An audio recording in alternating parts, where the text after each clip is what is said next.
Perusahaan energi internasional, Mubadala Energy, kembali menemukan gas bumi dalam jumlah besar setelah melakukan pengeboran di sumur berlokasi sekitar 65 km lepas pantai bagian utara Aceh dengan kedalaman 3.400 meter di kedalaman laut 1.200 meter. Temuan gas bumi di wilayah perairan Aceh itu merupakan giant discovery, alias temuan raksasa.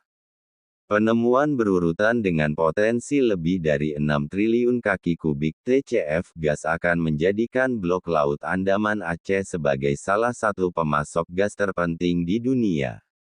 Temuan cadangan migas raksasa di Aceh diklaim melebihi cadangan migas di Arab Saudi. Jika temuan itu berhasil dieksplorasi dan dimanfaatkan dengan baik, dinilai bisa bikin masyarakat Aceh tak ada yang miskin lagi.